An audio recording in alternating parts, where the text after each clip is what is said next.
Erwin Zambrano Moya is a former employee of Subway. Now, he claims that over a 2-year period, he was systematically denied his right to overtime pay under the Fair Labor Act. Now, what he claims is that he was working up to 70 hours a week, whereas by law, anything over 40 hours a week, you're supposed to be paid that time and a half. This has led to a lawsuit. Now, he alleges that he received 2 paychecks, both of them under different names, in order for the employer to get around paying time and a half. This is what is alleged by the lawsuit.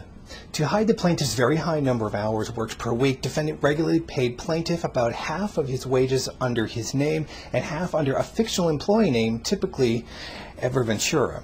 Sometimes during plaintiff's employ, defendant took one step further to attempt to hide minimum wage and overtime violations by paying plaintiff under the payroll of another Subway owned by the defendant or its agent or owners. Moya also claims that he was being paid $7.25 an hour, whereas in DC, where he is, the minimum wage is $8.25 an hour. He also alleges that for the last 45 hours of his employment, he was not paid.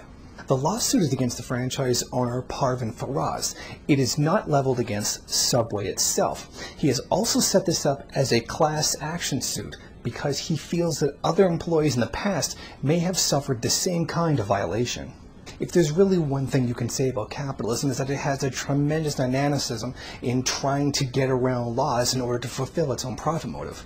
There will never be an end to the amount of creativity that arises in trying to avoid paying for the society that they live in, or in other words, to keep up the exploitation of the workers that they carry out. This also makes a very good point about social democracy and liberal democracy. You cannot regulate capitalism. You can put through all the laws that you want, but a capitalist is still going to act as a capitalist because the capitalist mechanism is still there. The very essence, competition, the market, the law of value, all of this, private property of ownership, all of this still remains. You cannot regulate it. You can create all the laws you want, but in the end, they're meaningless. Even all of this still tells us something very important about the bourgeois legal system.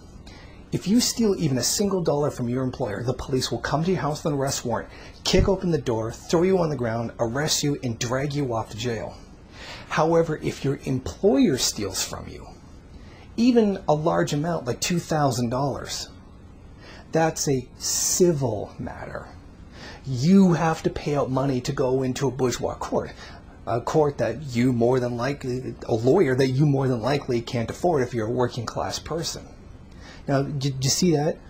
Now, you see how the police come in when you're the worker, but for the capitalist, oh, it's this big, long, complicated process that you don't have the time, energy, or even money to do. Both of these things, the law and the legal system, shows us that you cannot bring change through just working through the system or voting or putting through some kind of regulation. We need revolution, not reform. Reform cannot defeat these apparatuses, these realities of our economic interaction between us and the capitalists that places us at severe disadvantage. Thank you for watching. Please comment and rate the video. If you liked it, hit subscribe or check out some of these other great videos. If you wish, share it on social media.